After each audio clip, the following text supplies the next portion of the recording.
বাংলাদেশের সুন্দর ও জনপ্রিয় সমুদ্র সৈকতগুলোর মধ্যে পতেঙ্গা সমুদ্র সৈকত অন্যতম। চট্টগ্রাম থেকে মাত্র 18 কিলোমিটার দূরত্বে অবস্থিত পতেঙ্গা সমুদ্র সৈকত। সমুদ্রের মোহনায় অবস্থিত পতেঙ্গা সমুদ্র সৈকত থেকে সূর্যোদয় এবং সূর্যাস্ত দুটোই খুব ভালো করে দেখতে পাবেন।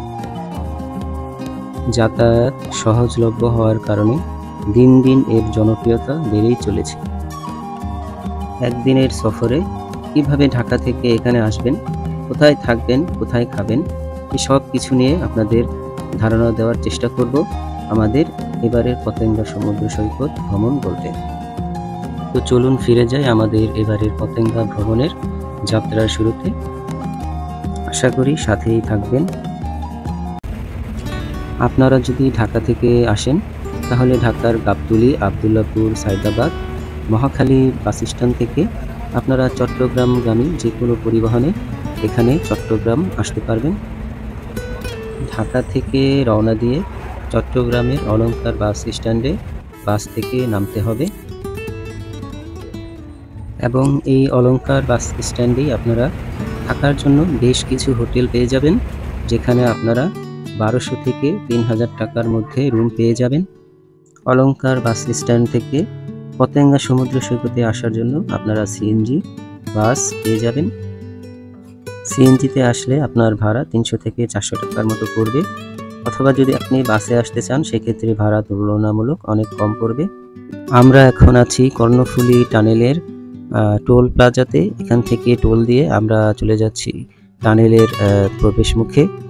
আর বলে রাখি, আমাদের এবারে যাত্রা শুরু হয়েছে কক্সবাজার থেকে। আমরা কর্ণফুলী টানেলের মধ্য দিয়ে যাচ্ছি পতেঙ্গা সমুদ্র সৈকত দেখার জন্য। গত দুদিন কক্সবাজার কাটিয়ে আমরা সরাসরি কক্সবাজার থেকে চলে এসেছি আমাদের এবারের পতেঙ্গা সফরে। টানেলের মধ্যে দিয়ে আমরা দেখতে দেখতে অনেকটা পথ চলে এসেছি। আর কিছুটা পথ পেরোলেই আমরা টানেল থেকে বের হয়েই চলে যাব পতেঙ্গা সমুদ্র সৈকতে।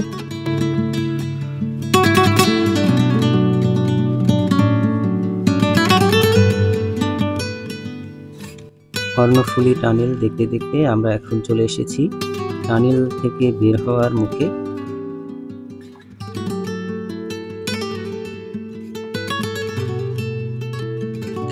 টানেল থেকে বের হলে হাতের বাঁ পাশে গেলেই দেখা মিলবে পতেঙ্গা সমুদ্র সৈকতের।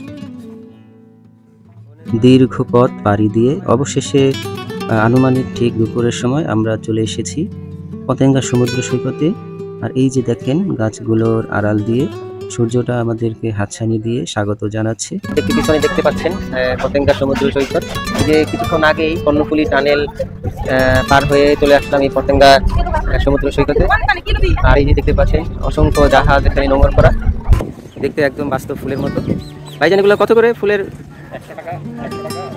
আচ্ছা, বড়গুলো 100 টাকা করে, আর নিচে ছোটগুলো 50 টাকা না? এগুলো কি সম্পূর্ণ একটা প্লাস্টিকের না? কাপড়ের না? মানে কাপড় এবং প্লাস্টিক সব দুটা মিক্সার আছে না? পতেঙ্গা সমুদ্র সৈকতে আসার পরই দেখা মিলল প্লাস্টিকের ভালোবাসা। মানে প্লাস্টিকের ফুলের কথা বলছি। দেখতে একদম বাস্তব হলেও এটা আসলে প্লাস্টিক এবং কাপড়ের তৈরি। পতেঙ্গা সমুদ্র সৈকত বাংলাদেশের চট্টগ্রামের অন্যতম জনপ্রিয় পর্যটন গন্তব্য, যা তার প্রাকৃতিক সৌন্দর্যের জন্য আকর্ষণীয়। দিন দিন এখানে পর্যটকের সংখ্যা বেড়েই চলেছে। এখানে আপনারা আসলে ঘোড়ায় চড়তে পারবেন, অথবা সি ট্রলি যেগুলো সেগুলোতেও চড়তে পারবেন। আর ঘোড়ায় চড়ার জন্য আপনাকে 50 টাকা এবং ট্রলিতে চড়ার জন্য 100 টাকা খরচ করতে হবে। এখানে আপনারা ঘোড়ার গাড়িও পেয়ে যাবেন। পতেঙ্গা সমুদ্র সৈকতে দেখতে পাবেন সারি সারি লাইটার জাহাজ আর বিশাল সমুদ্র। চলতে ফিরতে অথবা ঘুরে বেড়াতে যেখানেই যান না কেন এই ধরনের দোকান পেয়ে যাবেন, এখানেও আছে। আর মহিলাদের এগুলো দেখলেই যেন কিনতেই হবে, না কিনলে তাদের হয় না। তো বাচ্চাদের এবং মহিলাদের জন্য কিছু কেনাকাটা হচ্ছে। এছাড়াও এখানে বিভিন্ন ধরনের রাইডে চড়তে পারবেন, যা আপনাদেরকে বাড়তি আনন্দ দিবে।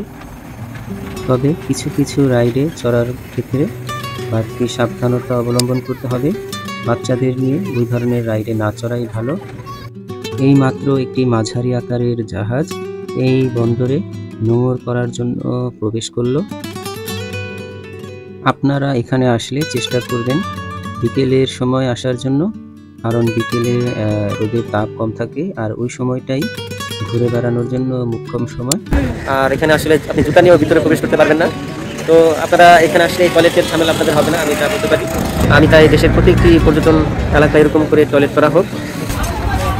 সমুদ্র সৈকতের পাশেই এই যে রাস্তার পাশে একটা ছোট খাবার হোটেল, আর এখান থেকে এখন দুপুরের খাবারটা সেরে নেব। আর এখানে আমরা এখন খাবো ডিম খিচুড়ি। রাস্তার পাশে এই ছোট হোটেল থেকে ডিম খিচুড়ি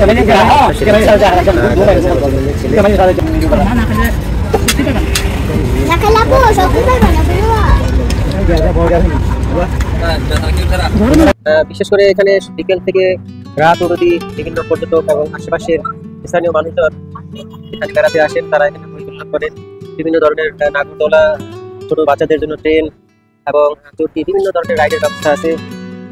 সমুদ্র তীরে অসংখ্য খাবারের দোকান পেয়ে যাবেন, যেখান থেকে চটপটি, ফুচকা, হালিম, বিভিন্ন ধরনের সামুদ্রিক মাছ ফ্রাই অথবা বারবিকিউ করে খেতে পারবেন। প্রিয় বন্ধুরা, এই ধরনের নাগরদোলা দেখেই বাচ্চাদের নিয়ে উঠতে যাবেন না, কারণ আমি আমার বাচ্চাদের নিয়ে খুব একটা হযবরল অবস্থার মধ্যে পড়ে যাই, যেটা আসলে খুবই বিব্রতকর। বাচ্চাদের নিয়ে আমি আর কখনোই এই ধরনের নাগরদোলায় চড়ব না। আপনারা চেষ্টা করবেন বাচ্চাদেরকে এই ধরনের কম ঝুঁকিপূর্ণ রাইডে চড়ানোর জন্য।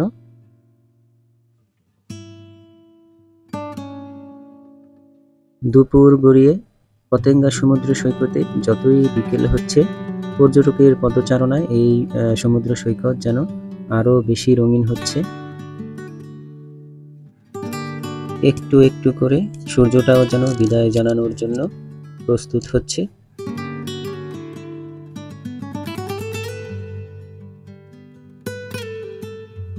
ডুবতে বসা সূর্যের সাথে পর্যটকরা ছবি তোলায় ব্যস্ত সময় কাটাচ্ছে।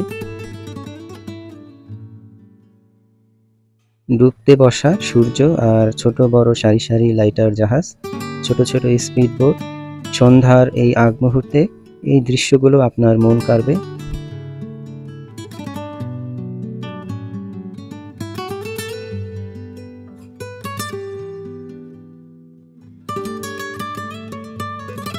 হচ্ছে স্পিড বোটে চড়ার জন্য সেই ঘাট।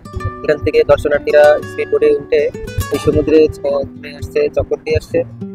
আর এখানে দেখতে পাচ্ছেন অসংখ্য স্পিড বোট দাঁড়িয়ে আছে, বিভিন্ন বড় বড় জাহাজ দাঁড়িয়ে আছে। আর সূর্যটা প্রায় ডোবার পথে, কিছুক্ষণের মধ্যে সূর্যটা ডুবে যাবে।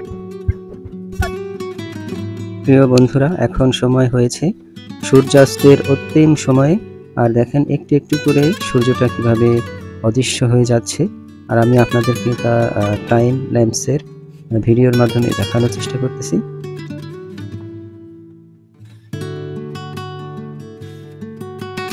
প্রিয় বন্ধুরা, পতেঙ্গা সমুদ্র সৈকত থেকে এই মাত্র সূর্য ডোবা দেখলাম। আর সূর্যটা কিন্তু ওই দিকে ডুবে গেল, মানে এই মাত্র সূর্যটা ডুবে গেল। আর এখন আছি এই পতেঙ্গা সমুদ্র সৈকতের দক্ষিণে। আমার খুব শখ হচ্ছে এখন এই পাথরের উপর দিয়ে হাঁটার। আর সাগরের ঢেউগুলো কিন্তু এখানে এখন আশ্রয় করতেছে।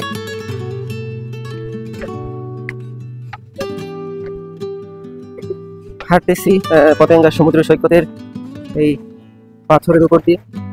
এখানে দেখেন ঢেউগুলো আশ্রয় করতেছে। এখন আস্তে আস্তে জোয়ারের পানি বাড়তেছে, আর একজন বড় বড় ঢেউগুলো এদিকে আসতেছে। তো আমি এখন যাচ্ছি এই পাথর কংক্রিটের উপর দিয়ে উত্তর দিকে।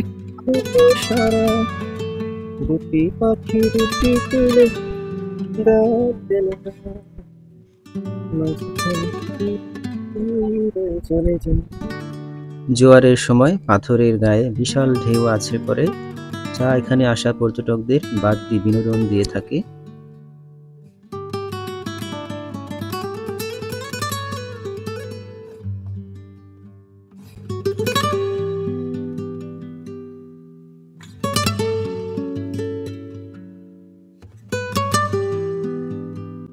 পুরো পাথরের পথটা সেই দক্ষিণ দিক থেকে হেঁটে হেঁটে উপর দিকে আসলাম। চেয়েছিলাম এই পতেঙ্গা বিচে আরো কিছুক্ষণ সময় কাটাতে, আর এখন দেখেন অন্ধকার হয়ে গেছে, রাত হয়ে গেছে আর হাতে সময় নেই আমাদের রিজার্ভ করা গাড়ি। তো এখন আমরা আমাদের গাড়ির দিকে যাচ্ছি, কিছুক্ষণের মধ্যেই গাড়িটা ছেড়ে দিবে, তাই মতো আমাদেরকে গাড়িতে থাকতে হবে। এই হচ্ছে আমাদের গাড়ি, যাও গাড়ি চলে যাও। ঢাকার উদ্দেশ্যে আমাদের গাড়িটি যাত্রা শুরু করলো। ইনশাল্লাহ আমরা আজকে ভোরের মধ্যেই ঢাকা পৌঁছে যাব। তো আজকে এখানেই আমাদের পতেঙ্গা ভ্রমণের গল্প শেষ করছি। দেখা হবে অন্য কোনো ভিডিওতে, অন্য কোনো দর্শনীয় স্থানে।